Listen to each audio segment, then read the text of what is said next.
We all have these conversations in our heads. Unfortunately, a lot of the conversations and questions are negative. It's the autonomic nervous system. We've all ridden the roller coaster, fight, flight, freeze, fight, flight, freeze. So there are things that everybody can do at home that can help their brain to create that neuroplasticity. The brain loves to learn new things. The brain loves novelty, sharp and engaging and funny and be able to focus. And I know how I'm going to do that. I'm going to turn my brain on to get my game on.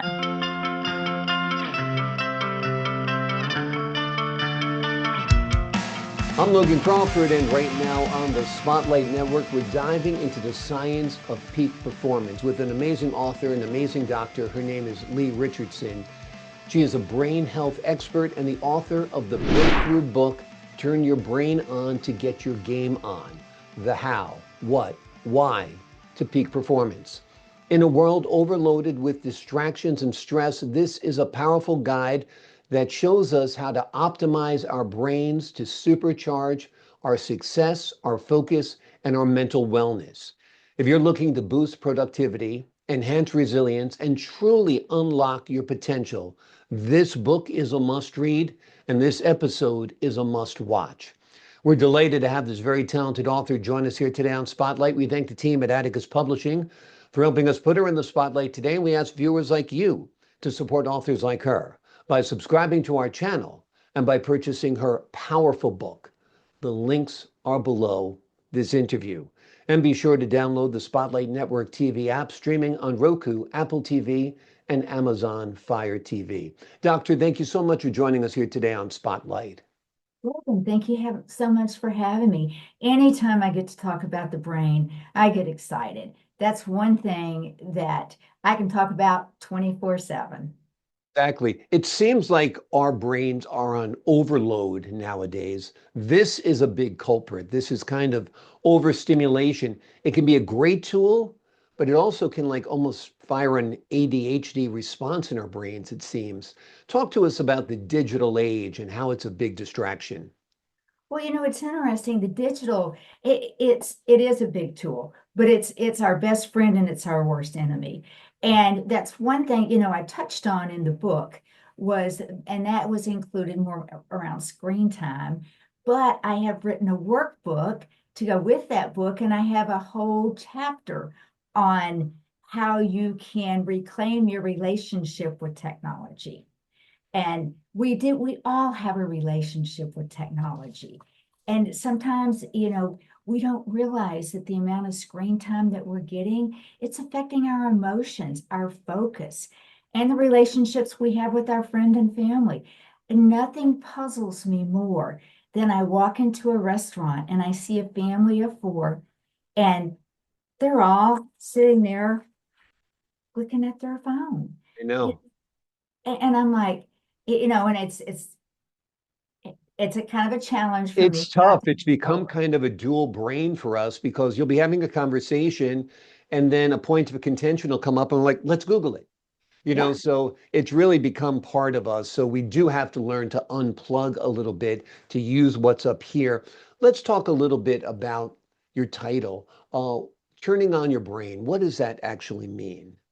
Well, it's interesting because anybody that's written a book, you spent days thinking about what would be a title, what would catch somebody.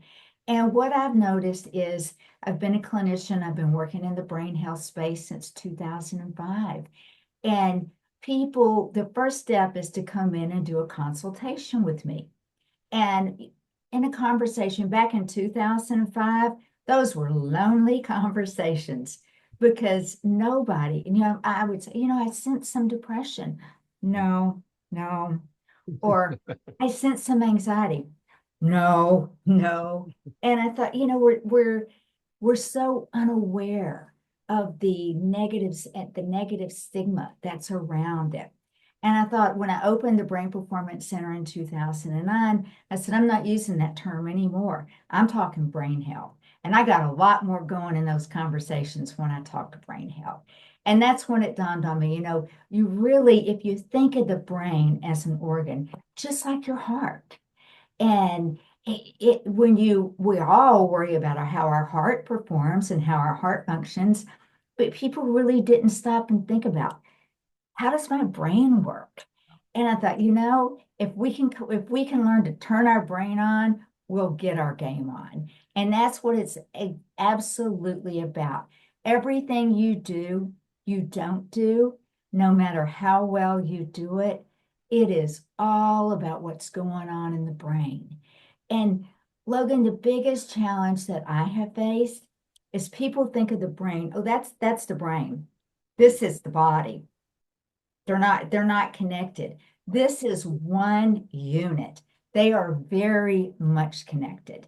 And people that Olympic athletes, they appreciate the importance of their brain and their body, the connection there. Um, so do performers, whether you're an actor or a musical performer, you understand the level that for you to be in the right spot and have your head in the right headspace, it's all got to be connected. And there is such a powerful connection. As an actor, I'm telling you, if I made myself cry right now, there would be a physical response in my body. My heart would beat differently. My posture would be different. The same thing with smiling. I smile and I instantly feel good.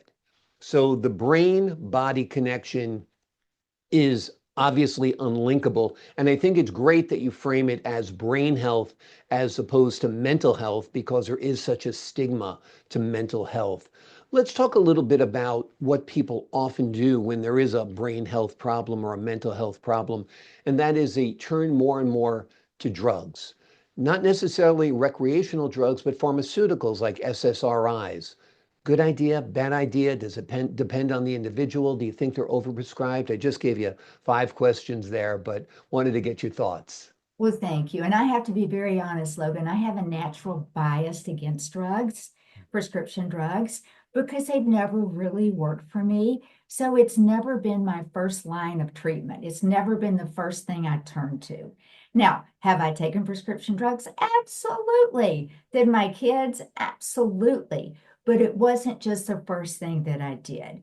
And I will be honest with you, the biggest barrier that I had when I founded this company in 2009, a lot of it was the medical doctors because they are trained in pharmacology.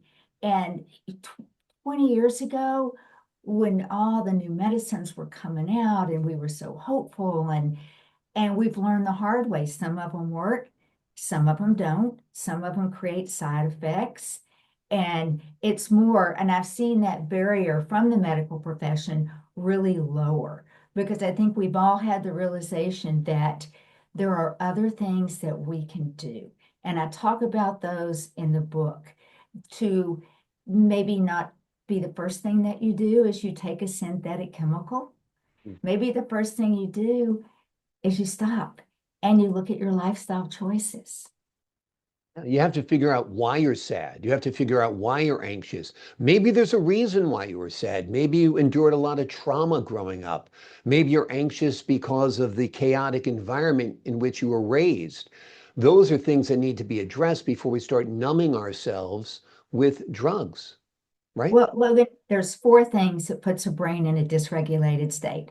One is genetics, and we are now open to talking about that. Hmm. 15 years ago, because of the stigma Yeah. and physical head trauma, anytime you hit your head, and we've learned this from the NFL, what you've changed the way things are wiring and firing.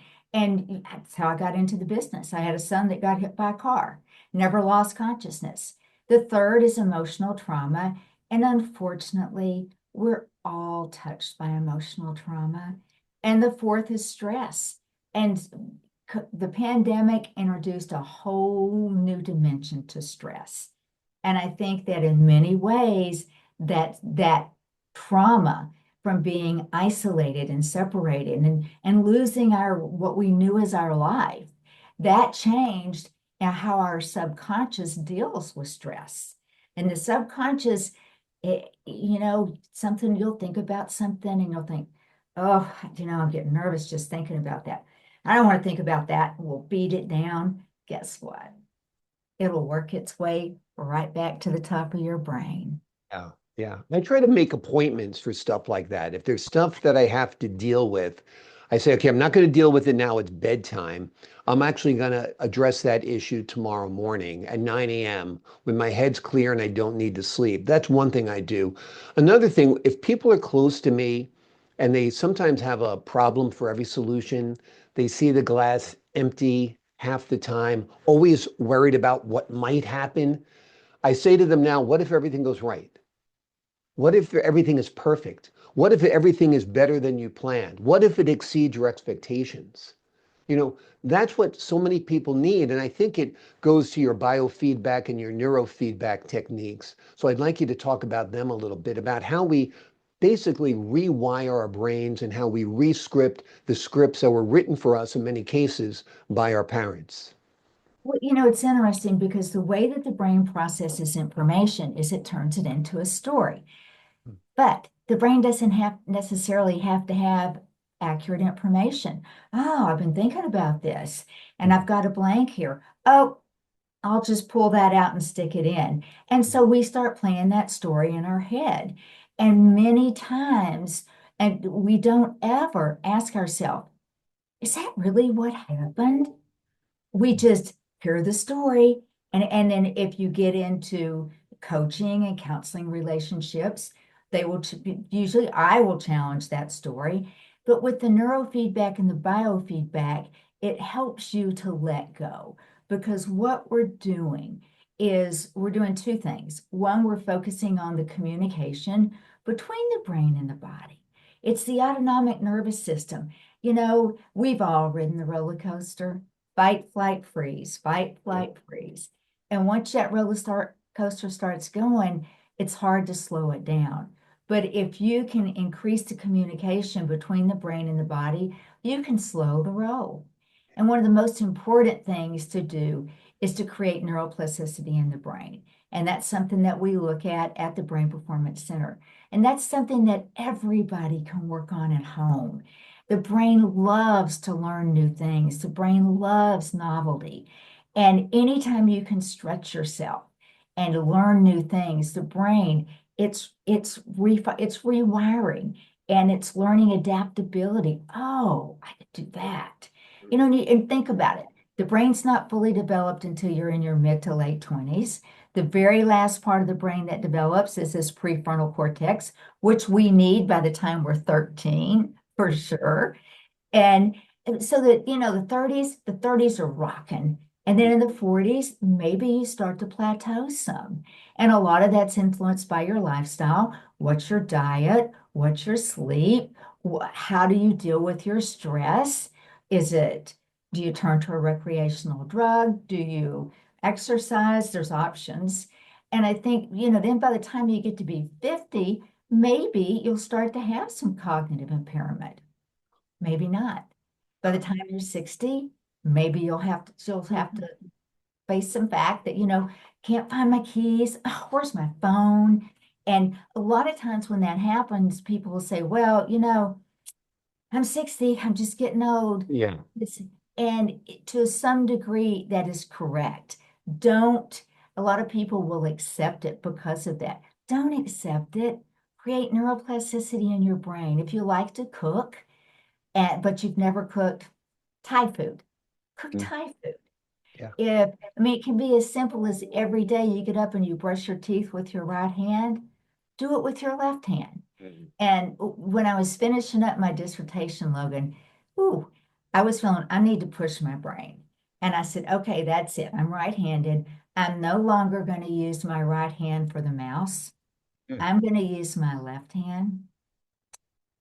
That was a Yeah. lot harder than I ever thought it would be. Yeah. But it's making my brain think differently and react differently. And every part of your body integrates into your brain. Put your thumbs on top of your ears. That's your sensory motor strip, your homunculus.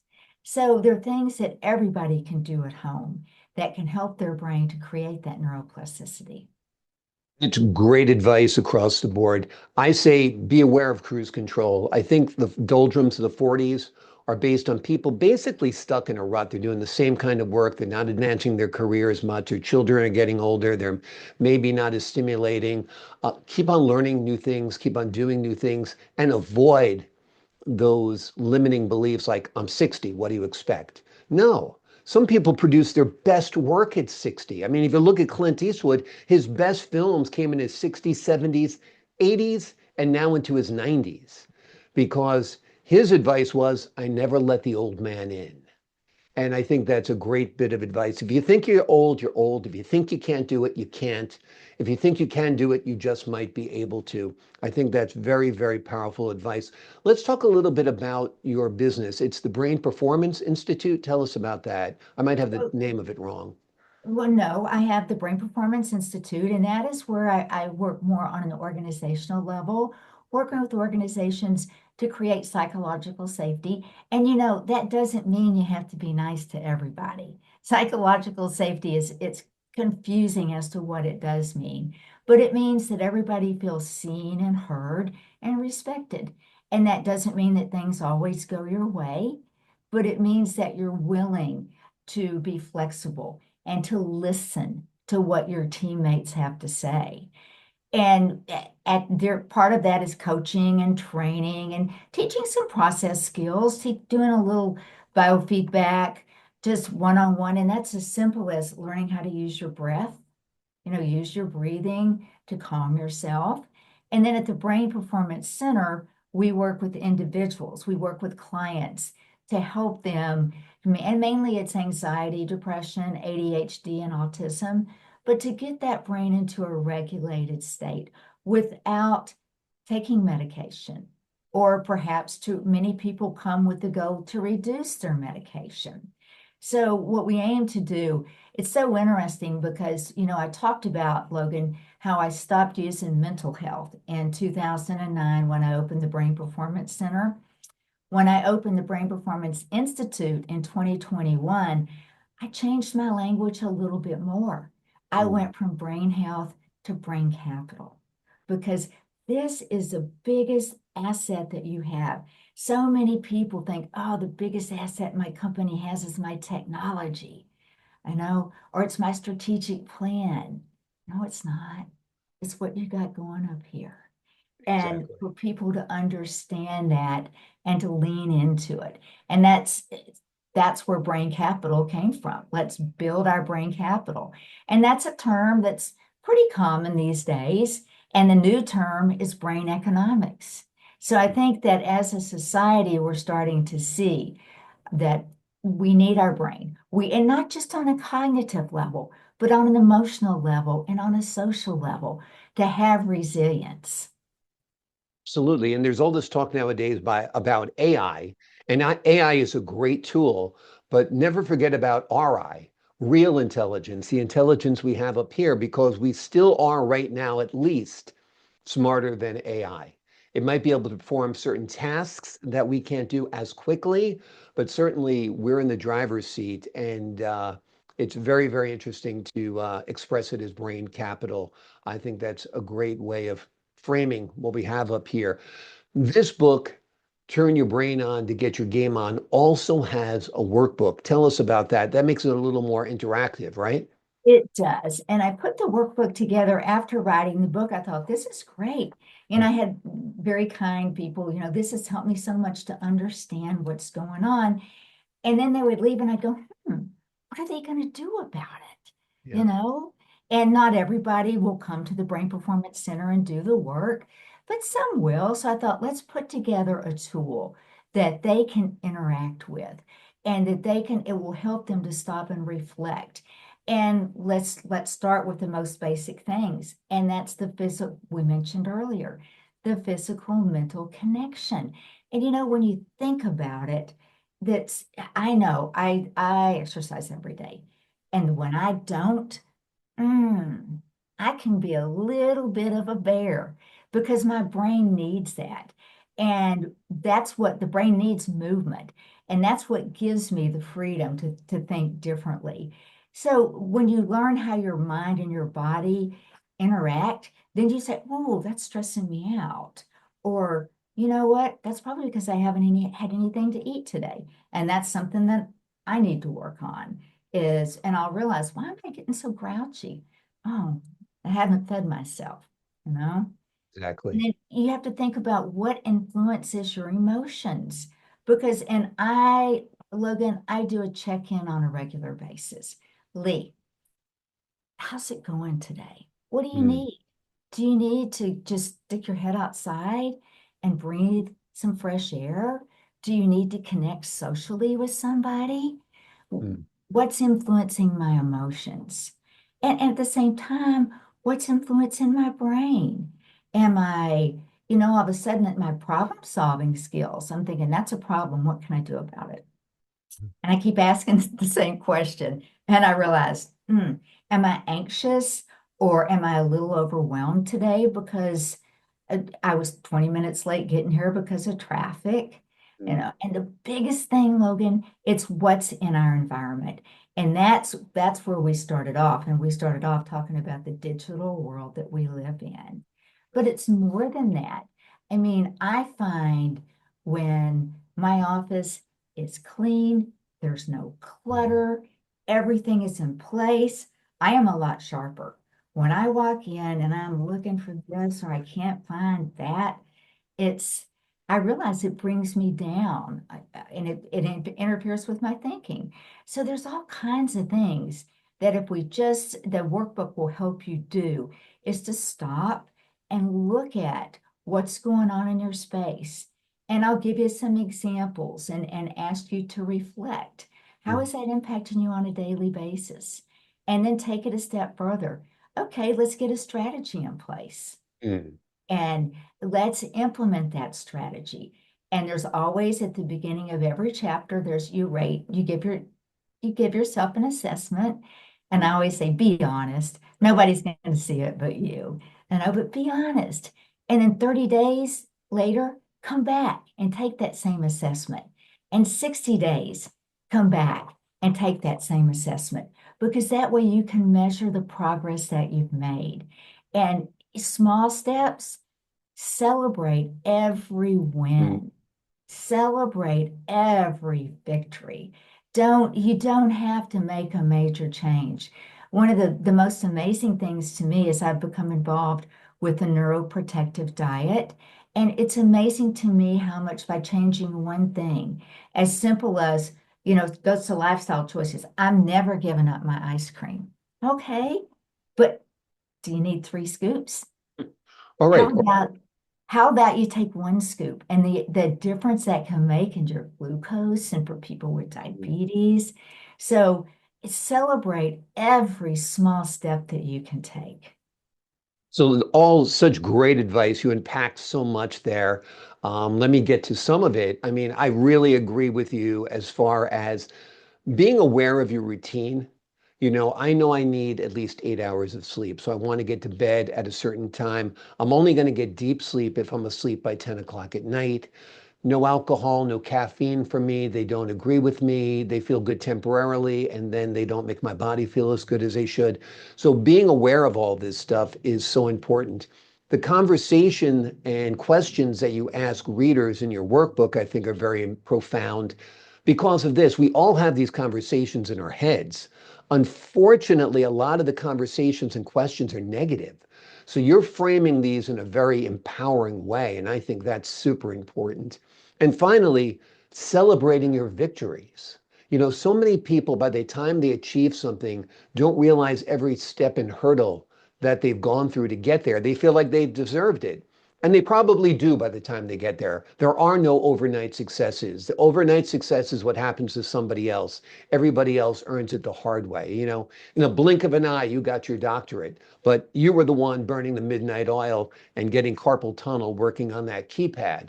So you've unpacked a lot here. It's so important. How can people get their hands on this workbook in addition to your book? Both at Amazon, I presume?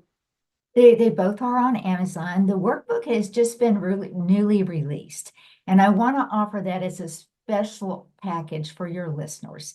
So people that would like to get the workbook by itself or the workbook and the book together, watch the Brain Performance Center watch the Facebook page. We're going to have a big introduction there, or just it's as simple as call the office 214-329-9017 and inquire, because I think that you put them together or you use them separately. However, whatever resonates with you, take action, because Logan, the fastest growing population today is 85 and above. And I want to be there, Yeah. but I want to be there sharp and engaging and funny and be able to focus. And I know how I'm going to do that. I'm going to turn my brain on to get my game on. Awesome. Awesome. And that's the name of the book, Turn Your Brain On to Get Your Game On, the how, what, why to peak performance in a world overloaded with distractions and stress. This is a powerful guide that reveals how to optimize your brain to supercharge your success, focus, and mental wellness. If you're looking to boost productivity, enhance resilience, or live a productive life into your 80s, 90s, and beyond, this is a book you won't want to miss. It's a complete game changer. Everything the doctor said today, I completely agree with. It's really concrete science, it's innovative science, and I think it'll spare you some heartache also if you're troubled right now with anxiety and depression and SSRIs aren't working for you. This book will help you have the tools to repower, to rework, and to rewire your brain. Doctor, thank you so much for joining us here today on Spotlight. Thank you for having me. I appreciate your time, your insight, and your wisdom. To the folks at home, I'm Logan Crawford, thanking you for your time. This time until next time on Spotlight.